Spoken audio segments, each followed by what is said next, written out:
말씀의 제목 같이 나눕니다. 합력하여 선을 이루라. 합력하여 선을 이루라. 아멘. 로마서 오늘 말씀을 통해서 여러분의 신앙과 믿음을 다시 한 번 더 점검하시고 하나님이 기뻐하심이 삶 속에 강한 능력으로 회복되는 역사가 있기를 축복합니다. 어제 저녁인가 이렇게 좀 잠자리 들려고 했는데 아는 지인이 이렇게 SNS에 글을 하나 올려줬어요. 그 글을 이렇게 봤더니 이 퀴즈 풀고 그리고 편한 밤 되세요. 그리고 이렇게 올려서 봤어요. 문제를 3개를 냈어요. 첫 번째 문제는 이렇게 냅니다. 보니까 병아리가 먹는 약이 뭡니까? 이렇게 쓴 거예요. 여러분 그거 아세요? 저는 어제 처음 알았어요. 아는구나. 저 오늘 처음 알았어요. 답은 안 알려주고 문제만 3개를 냈어요. 그래서 병아리가 먹는 약이 뭡니까? 두 번째 문제를 냈어요. 과일 중에 가장 뜨거운 과일이 무엇입니까? 그리고 세 번째 문제까지 냈어요. 방귀 끼지 말을 영어로 뭐라고 합니까? 이렇게 했는데 이걸 잠을 자라고 하는 건지 말라고 하는 건지 궁금해서 미치겠는 거야 진짜. 답을 알고 싶은데 생각이 안 나고 모르겠는 거예요. 그래서 이거 잘하는 건가 말라는 건가 막 그러고 있는데 누가 다행스럽게 댓글을 달아줬어요. 이게 응답이라고 나는 생각해. 그게 그래서 얘기를 해줬는데 첫 번째 이제 그 병아리가 먹는 약이 삐약 맞았어요. 바로 그거더라고. 그래서 그런 약도 있구나. 그래서 두 번째는 봤어요. 가장 뜨거운 과일 뭔지 알아? 여기 알고 있네. 여기도 그래 저 어제 알았어요. 그래서 천도복숭아 이해했어요? 그래서 2개까지는 풀었는데 그래서 이제 3개까지 답이 이제 올라와서 알았죠. 방귀 끼지 말을 영어로 뭐라고 그러나? 여기 다 아는구나. 그래. 역시 신세대구나. 그래갖고 제가 편하게 잤어요. 어제 그거 몰랐으면 아마 밤새 기도했을 거예요. 주여 응답해 주옵소서 아마 그랬을 것 같아. 우리가 기도할 때 하나님께서 깨닫게 해주지 않으면 그것처럼 답답한 일이 없어요. 눈 감아서 답답하지, 안 보여서 답답하지, 마음 시원하지 않아서 답답하지, 얼마나 힘들겠어요. 오늘 말씀해 보니까 성령님이 하시는 일이 있대요. 그게 뭐냐면 우리가 말할 수 없는 탄식 속에 있을 때 기도하게 하시고 또 그 기도를 통하여 우리가 다시 일어날 수 있게 해주실 뿐만 아니라 하나님께서 우리에게 주신 소망이 뭔지를 알게 해주신대요. 그러니까 우리가 인생이 답답하고 답을 모를 때 주님 앞에 나와서 이렇게 기도해야 될 이유를 오늘도 발견하는 소중한 시간이 되시길 바랍니다. 사도 바울은 예수를 만난 사람들이 거룩하여지고 성화되어 간다고 하지요. 이렇게 성화되어 가는 과정에 대해서 로마서를 쭉 기록해 나가다가 오늘 이 8장에서는 우리가 하나님께서 우리에게 주신 은혜 중에 성령님의 역사가 있는데 그걸 오늘 말씀해 주신 겁니다. 그래서 오늘 여러분이 귀한 시간 나오셔서 기도할 때 그 주님을 만나는 놀라운 역사가 있기를 바랍니다. 성령님은 우리가 연약할 때 우리의 연약함을 알고 간구할 수 있도록 도와주신대요. 무엇을 기도해야 될지 알게 해주시고 그 기도를 통해서 우리가 어디로 향해야 될지 방향도 알려주실 뿐만 아니라 우리의 두렵고 떨리며 연약한 마음에 담대한 영역을 주시겠다고 오늘 말씀한 것입니다. 그래서 하나님은 이렇게 할 수 있도록 어떤 역사를 주시냐면 28절에 보니까 모든 것이 합력하여 선을 이룬다는 말씀을 하십니다. 자, 오늘 28절 봅니다. 시작. 우리가 알거니와 하나님을 사랑하는 자 곧 그 뜻대로 부르심을 입은 자들에게는 모든 것이 합력하여 선을 이루느니라. 아멘. 여기 보니까요 이 말씀 속에 하나님을 사랑하는 자 곧 그 뜻대로 부르심을 입은 자들에게는 하나님의 자녀 성도요 주의 백성으로 천국 백성으로 새겨진 자들에게는 뭘 약속해 주셨냐면 모든 것이 합력하여 선을 이루느니라 이렇게 되어 있어요. 참 오늘 제가 이 말씀을 묵상하면서 이 본문을 준비했습니다. 여기 보니까 모든 것이 합력하여 선을 이룬대요. 가장 최고의 것을 이룬다고 했는데 오늘 로마서 8장에서 말하고 있는 선은 누구랑 연결되어 있냐면 예수 그리스도 주님으로 연결되어 있어요. 그래서 선한 게 무엇이냐? 예수 그리스도 주님을 아는 것이요 주님을 만나는 것이요 주님의 뜻대로 사는 게 최고의 선인데 그렇게 하시려고 하나님이 모든 것을 합력하여 이루신대요. 요즘 독감도 많이 유행이고 감기도 유행이다 보니까 약국에 가서 약을 짓다 보면 어떤 때는 약이 약봉지에 한 4개, 5개 들어가 있을 때가 있어요. 근데 사실 우리가 성분을 다 알고 먹는 건 아니에요. 일부 알 수도 있어요. 이건 해열제 같고, 뭐 요거는 뭐 가래를 삭혀주는 것 같고, 요거는 뭐 기관지를 확장시켜주니까 기침을 먹게 하는 것 같고, 느낌은 그런데 정확하게 어떤 약인지는 몰라요. 근데 그 한 4-5개가 섞여가지고 하나가 돼서 입에 딱 들어가는 순간 합력하여 선을 이루어서 기침을 멈추게 해버려. 야, 그러니까 여러분, 다 다른 약성분이 모여서 하나의 힘을 발휘하듯이 우리가 신앙생활 하다 보면 이런 사람 저런 사람, 이런 일 저런 일, 이런 환경 저런 환경이 다 모여가지고 나는 이 하나가 무엇인지 잘 몰랐는데 시간이 지나고 보니까 그게 결국에 가서는 나를 회복시키고 온전하게 하는 길이었다는 걸 지나고 나니까 알게 되더라는 거예요. 그래서 약을 먹고 한숨 푹 자고 나니까 아침에 몸이 개운해졌어요. 그 약 기운이 돌았구나 하고 이렇게 우리가 생각하듯이 우리의 신앙과 삶이 그렇습니다.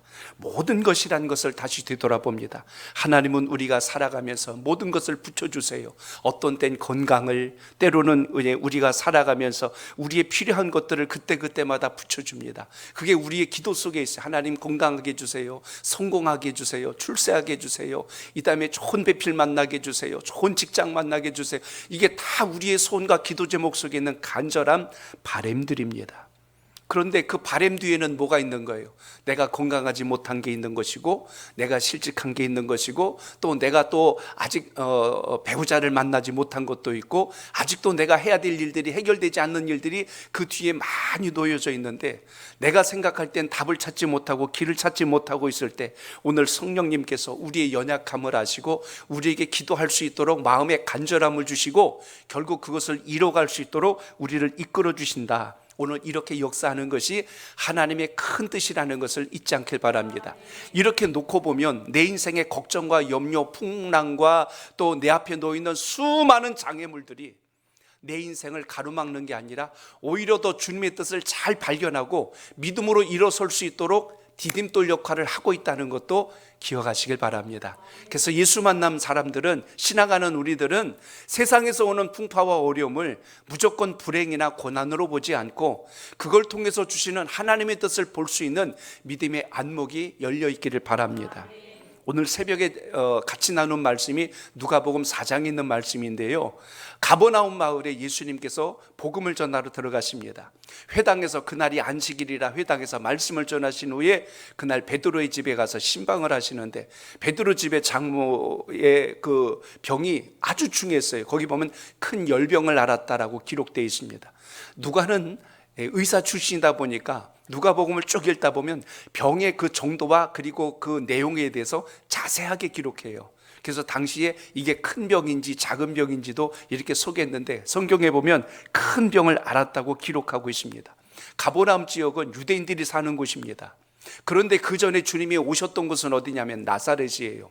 나사렛도 역시 주님이 자라났던 곳이기 때문에 그곳에서도 주님은 복음을 증거하고 병자도 귀신 들린 자도 다 일으켜 주시길 원했습니다. 그런데 그 동네 사는 사람들이 어떻게 예수님을 취급했냐면, 아니 목수의 아들 예수가 아닌가 하고 이렇게 보는 거예요. 메시아 예수 그리스도로 본 게 아니라 목수의 아들로 쳐다보니까 주님께서 하시는 말씀을 믿지도 않았고 오히려 의심할 뿐만 아니라 거리를 두고 있는 거예요.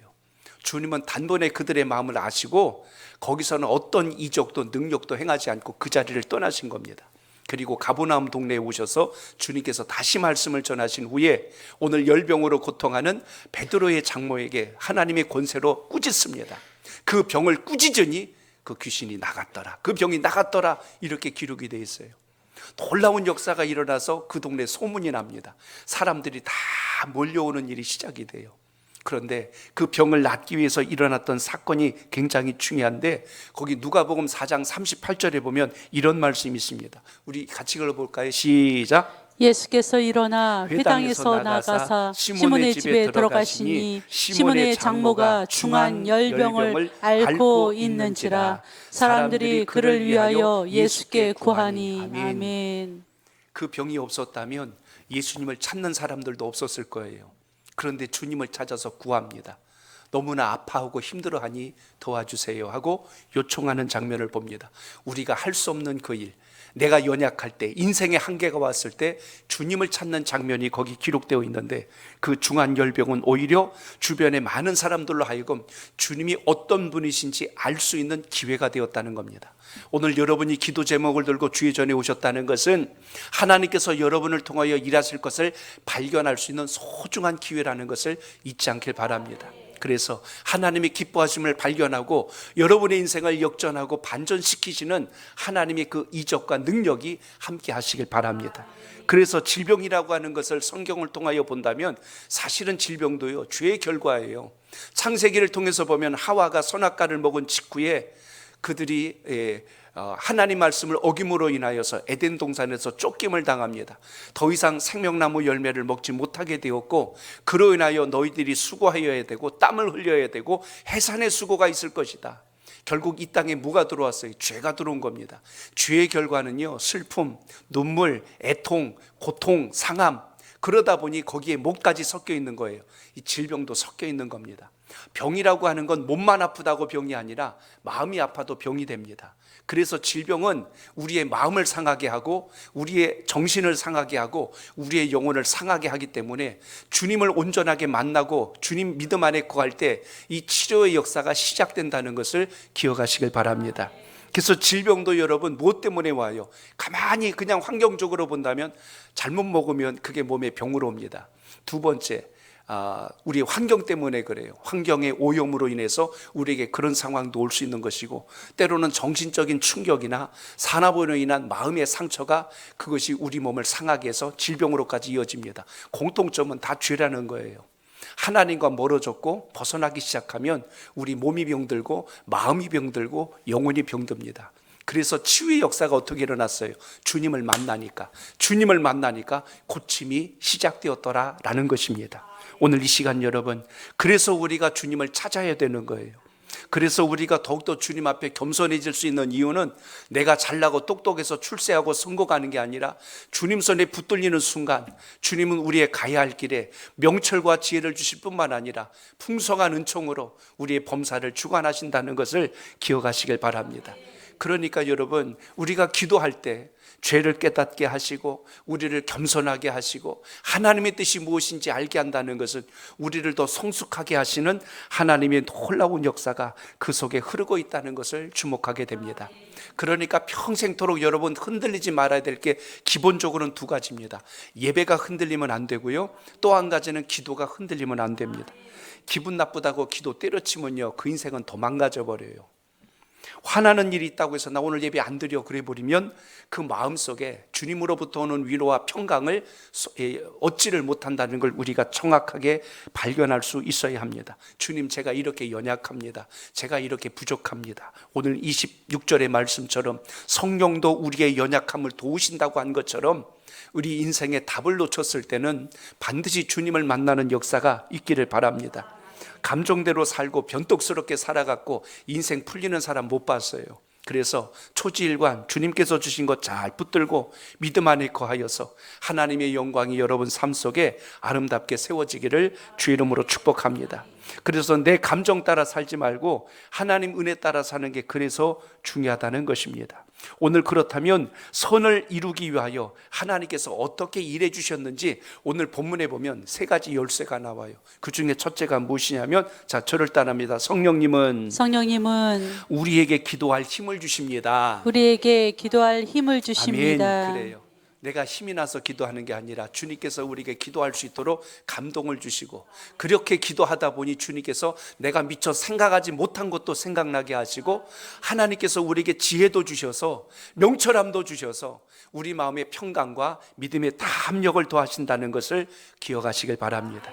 우리 인생에 어려운 고난이 닥쳐왔을 때, 또 기도조차 할 수 없는 마음의 상태로 주저앉아 있을 때, 그때 우리를 도우시는 게 성령님의 역사라고 오늘 본문에서 말씀하고 있습니다.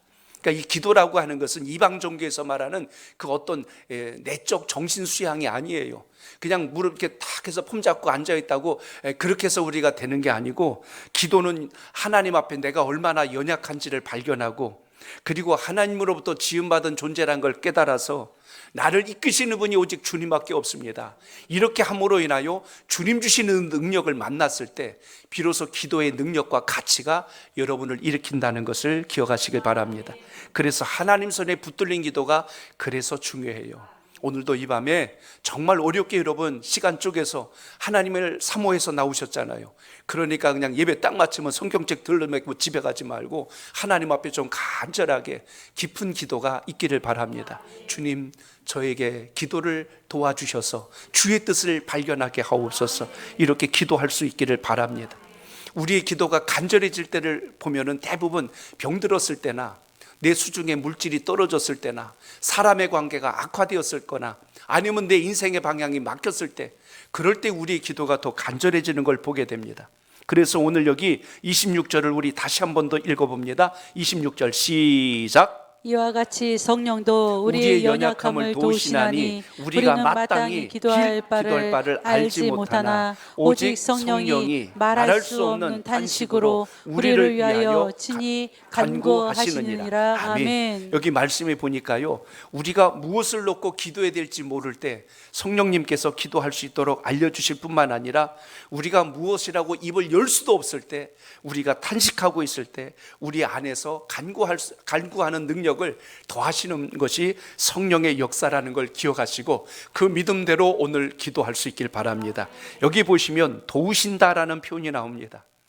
그래서 다른 사람의 손을 잡아준다, 나보다 연약한 자를 일으켜준다라는 것이 여기 돕는다라는 단어 속에 담겨 있습니다. 성령님이 우리를 돕는다는 증표를 여러 가지를 주세요.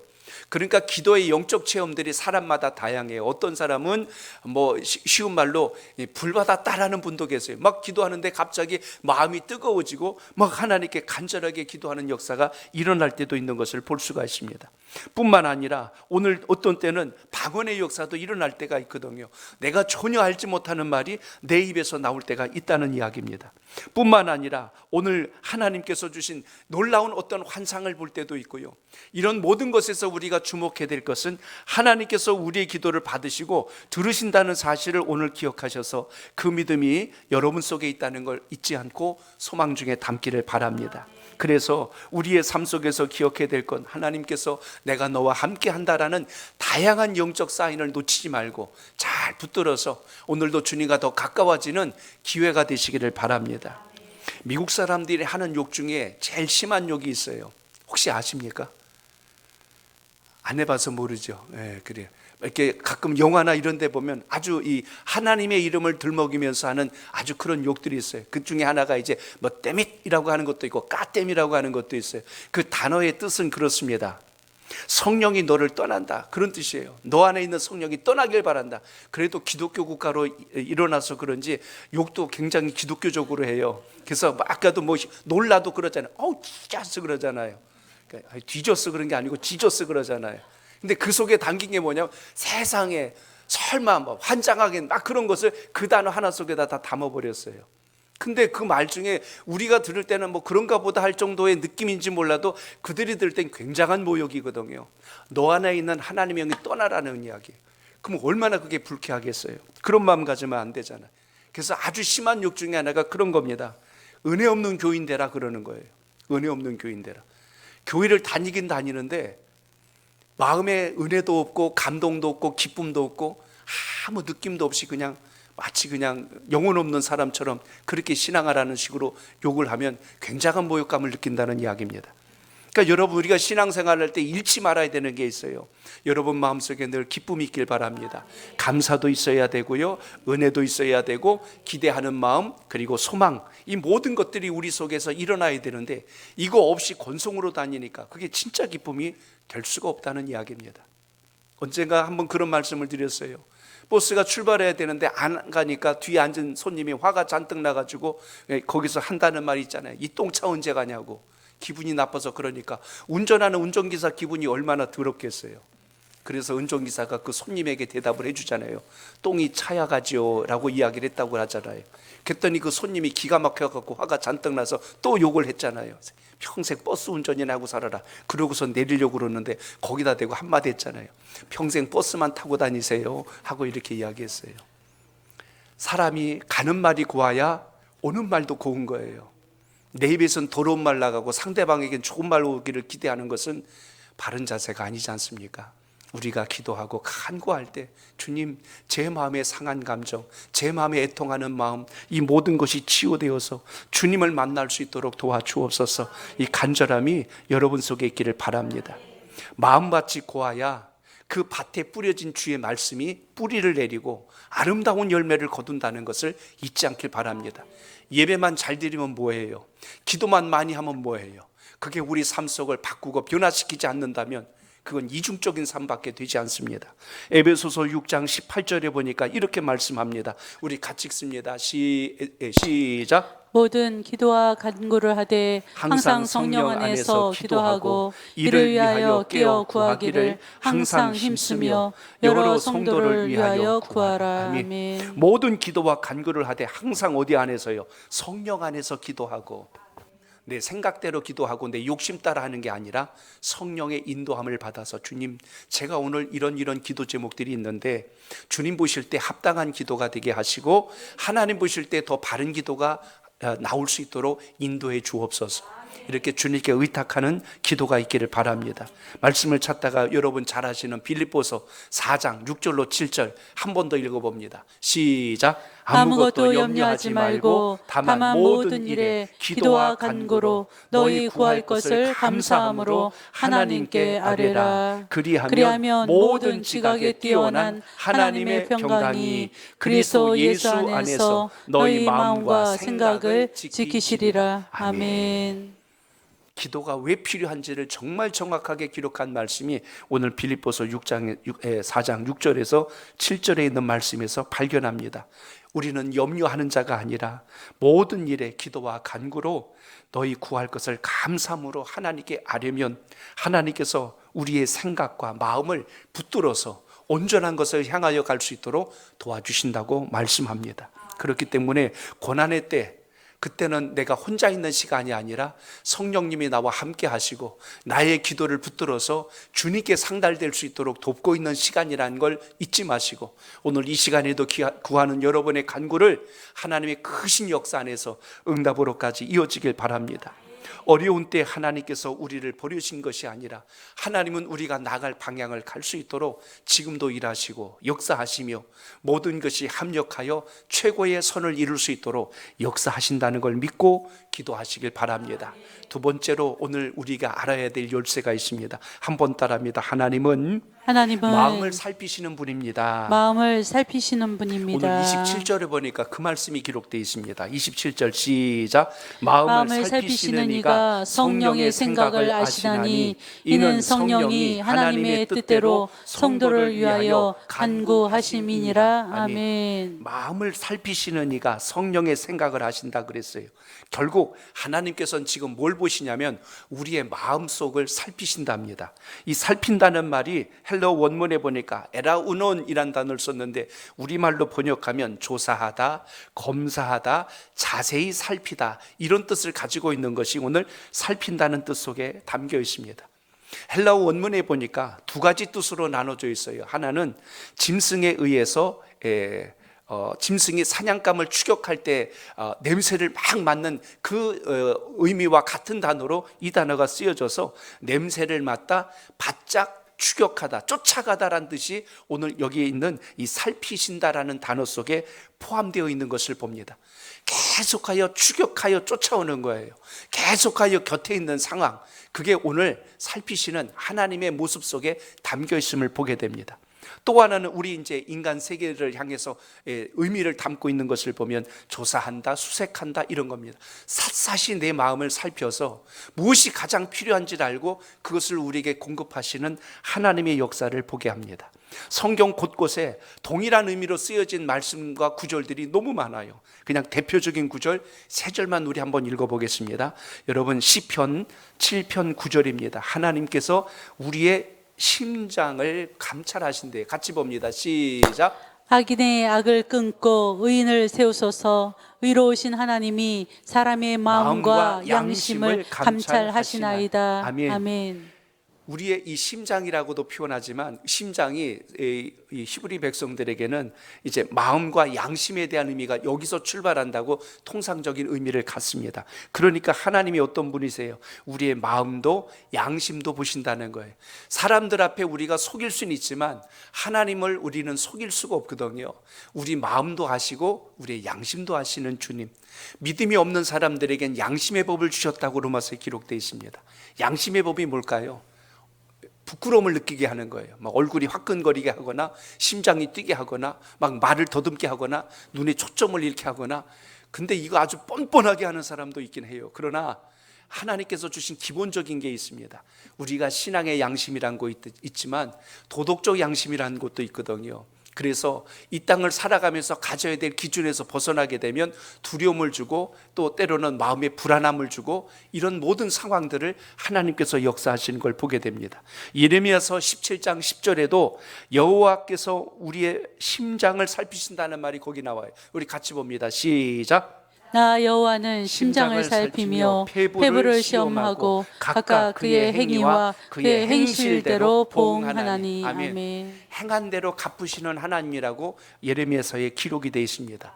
거기 예레미야서를 조금 3장만 더 넘어가서 20장 12절에도 보면 거기 똑같이 하나님께서 의인을 시험하사 그 폐부와 심장을 보신다는 말씀이 나옵니다. 같이 봅니다. 시작. 의인을 시험하사 그 폐부와 심장을 보시는 만군의 여호와여, 나의 사정을 주께 아뢰었사온즉 주께서 그들에게 보복하심을 나에게 보게 하옵소서. 아멘. 그래서 하나님께서 택한 백성들을 향하여 그 길을 여시고 대적을 막아주시고 원수를 멸하시며 주의 영광을 마침내 드러내신다는 걸 잊지 마시고 그 믿음으로 주 안에서 승리하는 신앙과 믿음의 고백이 있기를 바랍니다. 그래서 주님은 우리의 행위를 아신다고 했어요. 잠언서 16장 2절에 보면 이렇게 말씀합니다. 같이 읽습니다. 시작. 사람의 행위가 자기 보기에는 모두 깨끗하여도 여호와는 심령을 감찰하시느니라. 아멘. 우리의 마음속 깊은 것을 보시는 주님의 역사. 그래서 오늘 우리가 입에 유창한 기도보다 주님께서는 우리 마음속 깊은 곳에서 무엇을 원하고 있는지 그걸 아시기 때문에 성령님이 그걸 보시고 우리를 도우시고 우리가 나아갈 길을 열어주신다는 것을 잊지 않길 바랍니다. 한나가 기도할 때요, 말을 유창하게 하거나 잘하지 못했어요. 입을 달막달막거리면서 눈물을 흘리고 기도하니까 그 엘리 제사장이 와가지고 마치 술 취해가지고 주정하는 줄 알았어요. 뭔 말인지 말은 알아들 수는 없는데 중얼중얼거리고 막 이렇게 하니까 대낮부터 술에 취해가지고 여기 들어오면 어떡하냐 하라고 잘못 알고 책망을 해요. 한나가 고백하죠. 내가 술에 취한 게 아닙니다. 제 마음에 지금 간절한 손을 들고 왔기에 제가 지금 기도하고 있는 중입니다. 엘리 제사장이 얼마나 미안했을까요? 그걸 못 알아봤으니. 또 한나는 시험 안 들었으니 얼마나 다행이에요. 제사장이 돼가갖고 내가 뭐 기도하는지 뭐 술에 취했는지도 분간도 못하면서 무슨 제사장이라고, 그리고 시험 들어서 집에 갔으면 사무엘이 생겼을까 안 생겼을까. 근데 그 엘리 제사장이 그러잖아요. 너의 소원을 하나님께서 들으시고 자녀를 주시길 원하노라. 축복기도 하잖아요. 한나가 그때 삐지거나 시험 들었으면 내가 지금 기도하는지 술 취했는지도 모르면서 무슨 자식을 준다고 말도 안 되는 소리 하고 있네. 그리고 가버렸으면 어떻게 될 뻔했어요. 한나가 그 기도를 받잖아요. 주님의 뜻이 이루어지길 원합니다. 그대로 이루어지길 원합니다. 영접하고 받아들였더니 하나님께서 일을 시작하셔서 사무엘을 복된 자녀로 허락하신 역사를 보게 됩니다. 신앙이 뭘까요? 주님의 말씀을 그대로 순전하게 스폰지처럼 받아들이고 말씀 앞에 겸손과 순종으로 나갔을 때 주시는 그 축복이 여러분의 삶 속에 늘 살아있기를 바랍니다. 그러므로 이제는 우리가 오늘 왜 이런 말씀이 계속하여 연결되어 있는가, 그 이유를 알아야 됩니다. 자, 저를 따라합니다. 하나님은 우리들로 하여금 예수님 닮도록 만드십니다. 예수님을 닮도록 만드십니다. 아멘. 오늘 이렇게 기도하게 하신 이유가 있어요. 기도를 통하여 성령님이 일하시고 성령님이 일해 주심으로 결국 우리가 누구를 닮게 한다? 주님을 닮게 하는 역사가 있다는 것을 기억하십시오. 그게 오늘 29절에 나온 말씀이에요. 29절 시작. 하나님이 미리 아신 자들을 또한 그 아들의 형상을 본받게 하기 위하여 미리 정하셨으니 이는 그로 많은 형제 중에서 맏아들이 되게 하려 하심이니라. 아멘. 오늘 여기 보니까 하나님께서 미리 아신 자들을 또한 그 아들의 형상을 본받게 하시기 위하여 육신의 몸을 입고 이 땅에 오신 예수 그리스도를 본받아서 닮게 하시려고 우리에게 기도하게 하시고, 그리고 우리에게 그 기도를 통하여 하나님의 일하심을 나타내 주시고 우리를 성숙하게 하시고 변화시켜 주셔서 마침내 그 뜻을 이루신다고 오늘 말씀한 겁니다. 그럼 아들의 형상이란 말 속에 이 형상이란 단어는 우리가 통상 생각할 때 이미지를 떠올립니다. 겉으로 드러난 이미지를 이야기한 게 아니라 내면적인 형상을 이야기해요. 예수님 닮으라고 그랬더니 당장 가서 머리 기르고 성형수술하고 그러라는 게 아니라, 오늘 이 말씀의 의미는 주님을 만난 사람들은 마음이 달라지고 성품의 변화가 일어난다는 것입니다. 여러분, 주님 만나서 여러분의 성품이 주님을 꼭 닮는 역사가 있길 바랍니다. 예배당만 왔다 갔다 하는 게 아니고 신앙생활하고 예배드리고 말씀을 가까이 하다 보니 우리를 바꾸시고 일으키시는 주님 때문에 우리의 성품이 달라지고 인격이 변화되고 하나님을 기뻐하시는 삶의 증거들이 나타난다면 오늘 말씀처럼 아들의 형상을 본받은 자가 되어서 하나님의 영광을 이룬다는 것 잊지 않길 바랍니다. 이렇게 하시기 위하여 하나님이 하시는 일이 오늘 30절로 정리가 된 거예요. 자, 30절 봅니다. 시작. 또 미리 정하신 그들을 또한 부르시고 부르신 그들을 또한 의롭다 하시고 의롭다 하신 그들을 또한 영화롭게 하셨느니라. 아멘. 칼빈의 5대 교리를 말씀드릴 때 성도의 견인에 대한 부분을 말씀드린 적이 있습니다. 하나님께서 정하셨어요. 예정이라고 합니다. 그리고 부르셨어요. 소명이라고 합니다. 그리고 의롭게 하셨어요. 칭의라고 합니다. 그리고 마침내 영화롭게 하였다, 성화되었다, 거룩하여졌다라는 이야기입니다. 그럼 미리 정하시고라는 걸 통해서 우리가 기억해야 될 게 있어요. 하나님이 우리를 부르실 때 어떻게 부르시겠어요? 알아듣도록 부르셔야 되는데 우리가 못 알아듣잖아요. 그러니까 때로는 우리 삶 가운데 환난이 올 수도 있고, 때로는 질병이 올 수도 있고, 어려움이 올 수도 있어요. 그때는 그게 내 인생에 시련이 온 줄 알았어. 근데 그게 주님 만나는 통로가 되었더라고요. 주님 만난 분들 이야기 나눠보면요, 전부 달라요. 어떤 사람은 물질 때문에, 어떤 사람은 건강 때문에, 어떤 사람은 사랑관계 때문에, 다양한 어떤 일들 때문에 주님을 만나게 되는데, 그게 하나님께서 부르시는 과정 속에 있었는데, 그렇게 부르신 후에 내가 너를 불렀느니라, 하나님이 그걸 깨닫게 해주세요.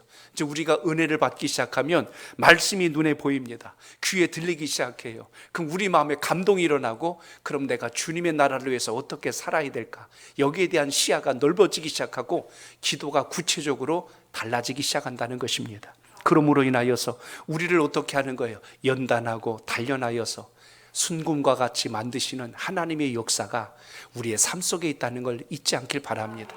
여러분, 욥기서 23장 10절을 보세요. 시작. 그러나 내가 가는 길을 그가 아시나니 그가 나를 단련하신 후에는 내가 순금같이 되어 나오리라. 아멘. 이 귀한 시간 주님 앞에 나와서 기도할 수 있다는 은혜를 입었다면 하나님의 역사가 여러분을 허투루 부르지 않았다는 걸 기억하시고 그 믿음이 여러분을 움직이는 하나님의 큰 능력이 되시길 바랍니다. 인생도 고난과 아픔이 있기 전까지는 하나님 앞에 잘 간절하게 매달리지를 못해요. 그냥 평이하게 주님이 계시겠거니 하고 가다가 내 인생에 정말 위기를 만나고 풍랑을 만났을 때 주여 내가 죽게 되었나이다. 그때 그 기도는 정말 생사의 갈림길에 선 것처럼 간절한 기도를 드리게 됩니다. 그럴 때 하나님께서 깊은 만남을 우리에게 주심으로 우리가 결코 거기에서 꺾이거나 죽는 자가 아니라 우리를 통하여 하시는 하나님의 놀라운 역사를 만나게 된다는 걸 기억하시길 바랍니다. 오늘 그 믿음이 여러분 삶 속에 있기를 축복합니다. 주중에 우리 강경 권사님 모친 장례식을 다 마치면서 언젠가 들었던 이야기, 또 그때 또 우리 또 어디 이유수 장로님도 그런 이야기 같이 잠깐 나눴는데, 이 장례 지도사분들이 이제 마지막 이제 장례 절차 가운데 입관을 앞두고 이제 염습을 합니다. 염습을 할 때 요즘은 이제 얼굴도 예쁘게 이제 단장도 해 주어요. 근데 신앙생활 잘한 분들과 신앙이 없는 분들을 만나면 금방 한다는 거예요. 신앙하신 분들은 얼굴이 그렇게 평안하고 온유할 수가 없대요. 피부를 만지고 이렇게 단장을 해도 모든 근육이 굳어 있지 않고 잘 부드럽게 잘 할 수 있어서 좋은데, 그렇지 않은 분들을 보면 얼굴이 많이 상한 모습을 본대요. 근육도 딱딱하고 표정도, 그래서 화장도 더 많이 들어 굉장히 힘들대요. 어렵다는 이야기를 들어봅니다. 신앙하는 게 왜 좋은 일인가? 신앙하는 일이 왜 기쁜 일인가? 우린 살아서도 감사, 하나님께서 부르셔도 감사, 그 은혜가 함께 하시길 바랍니다. 주중에 우리 어느 목장 리더분이 보고서를 올려주셨어요. 우리 목원들 가운데 주님 만난 기쁨을 이렇게 고백하셨어요 하고 고백합니다. 주님 만나고 주님 안에서 이제 새로운 일들을 이렇게 시작하는데 주변 분들이 얼굴이 너무 온화하고 너무 좋다고 이렇게들 칭찬들을 많이 하시더래요. 그분이 고백했대요. 그래도 새가족 부서에서 같이 잘 신앙생활하고 믿음생활하니까 하나님께서 이렇게 은혜를 주셨구나 하고 이렇게 감동하신 고백을 하셨다고 이렇게 전해주셨습니다. 저도 감사의 기도를 드립니다. 주님을 만나면 여러분의 인생이 달라지고 언어가 달라지고 표정이 달라지잖아요. 그럼 누가 행복해요? 여러분을 만나는 분들도 행복해지는 겁니다. 그렇기 때문에 신앙생활은 모든 것이 합력하여 선을 이룬다는 게 그런 겁니다. 단순히 우리가 예수 믿고 마음의 평안만 있는 게 아니라 그 평안이 여러분을 만나는 주변 사람들에게 선기능을 하고 있다는 사실을 잊지 않길 바랍니다. 하나님이 쓰시려면 누굴 쓰실까요? 은혜를 받을 만한 사람, 은혜를 담을 수 있는 사람들을 통하여 주님께서 일하시지 않을까요? 그렇기 때문에 하나님 주신 은혜의 축복의 그릇을 잘 믿음 안에서 다듬어 하나님께 영광된 신앙과 믿음이 여러분 속에 있기를 바랍니다. 여러분 마음속에 마귀를 담으면 내 인생이 고단해져요. 본인만 고단한 게 아니라 주변 사람들이 다 고단해집니다. 그러나 여러분 마음속에 은혜가 들어가고 주님의 형상이 담겨지고 주님의 평안이 시작하는 순간부터 우리의 삶을 통하여 하나님의 큰 역사가 시작됨을 잊지 마시고 그 복이 여러분과 함께 하시길 바랍니다. 오늘 예준이 그리고 또 이렇게 민서 이렇게 같이 지금부터 하면 아마 하나님께서 얼마나 크게 쓰실까, 난 지금 기대가 아주 그냥 하늘을 찌를 듯이 너무나 대단히 마음에 충만한 거예요. 하나님께 늘 이렇게 봉사하고 섬기는 자리에 온다는 것이 은혜라는 것을 기억하시길 바랍니다. 말씀 안에 거하시고 믿음 안에 거하는 신앙이 여러분 속에 꼭 있기를 축복합니다. 동물의 왕국에 기린 이야기가 나온 걸 좀 봤습니다. 기린 아시죠? 다리가 굉장히 길어요. 다리가 길다 보니까 기린이 힘든 게 하나 있어요. 먹이를 먹을 때 높은 나무에 있는 걸 먹기는 좋은데 무엇 할 때가 힘드냐면 물을 마실 때 힘듭니다. 기린이 물 마시는 거 혹시 예준아 봤니? 어떻게 먹디? 이거는 열매 먹는 때 표현이고 물을 먹는데 어떻게 이렇게 물이 여기 있지 않잖아. 바닥에 있잖아. 어떻게 먹을까? 너무나 길잖아요. 기린이 물을 먹을 때는 이렇게 먹습니다. 다리가 워낙 길다 보니까 짝다리를 계속 벌려요. 쩍쩍쩍쩍 하다가 나중에 여기까지 쫙 벌린 다음에 그 다음에 물을 먹고 다시 다리를 축혀 세워가지고 일어나요. 참 물 마실 때가 제일 힘든 것 같아요. 열매 따서 먹기는 쉬운데 힘들어요. 또 하나 힘든 게 있어요. 새끼를 낳을 때 힘듭니다. 기린은 새끼를 낳을 때 눕거나 앉지를 못해요. 서서 남습니다. 그런데 기린이 새끼가 날 쯤 되면 주변에 누가 달려드냐면 맹수들이 기다리고 있어요.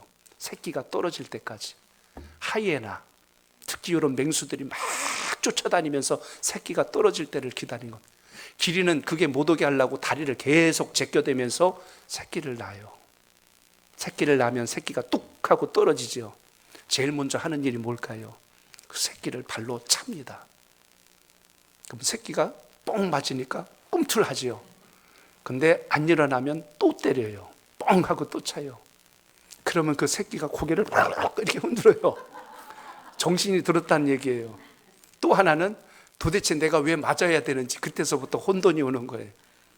근데 또 때려요. 그러면 안 맞으려고 일어나죠. 그러면 한 대를 더 때려요. 그러면 오그적 뛰어갑니다. 이유가 뭘까요? 다른 맹수들에게 먹히지 않게 하려면 빨리 일어나야 돼요. 빨리 뛰어야 돼요. 그렇지 않으면 먹잇감이 됩니다. 그리고 나서 일어나서 뛰기 시작하면 그때 어미가 그 새끼를 목을 길게 내려서 핥고 그때부터 보호해 주기 시작을 해요. 제가 거기서 아주 신앙적인 원리를 발견했어요. 주님께서 가끔 여러분의 엉덩이를 걷어찰 때가 있어요. 왜 자꾸 나를 힘들게 하세요? 왜 날 자꾸 어렵게 하세요? 마귀밥 되지 않게 하시려고 하나님이 지금 붙드셨는데 우리는 생각하기에 내가 지금 두들겨 맞고 있다고 착각하고 있다는 거예요. 근데 내가 움직이기 시작하고 주를 바라보기 시작하면 주님께서 품에 안아주시고 다시 핥아주시고 다시 나를 새롭게 일으키시는 놀라운 역사가 시작된다는 것을 잊지 않길 바랍니다. 우리의 인생의 여정이 그렇습니다. 혹시 지금 여러분의 삶 속에 어려움이 있고 위기가 있고 고난이 있다고 하여서 낙심하지 말고 모든 것이 합력하여 선을 이루시는 우리 주님이 계시기에 우리를 통하여 일하시고 계신다는 걸 잊지 마시고 그 믿음 속에서 승리하는 기도가 오늘 이 귀한 밤 여러분 삶 속에 있기를 바랍니다. 우리의 연약함을 아시는 성령님께서 여러분의 기도를 도우실 뿐만 아니라 여러분의 가야 할 방향을 열어주시고 여러분이 누려야 할 복이 무엇인지를 깨닫도록 역사하신다는 걸 잊지 마시고 그 믿음이 여러분 속에 있기를 바랍니다. 그래서 오늘 기도하세요. 주님, 기도할 힘을 주시옵소서. 주님, 우리의 마음을 살펴주시옵소서. 주님, 예수님의 성품을 담게 하옵소서. 오늘 이 기도와 함께 승리하는 여러분의 신앙과 삶이 되시기를 주의 이름으로 축복합니다.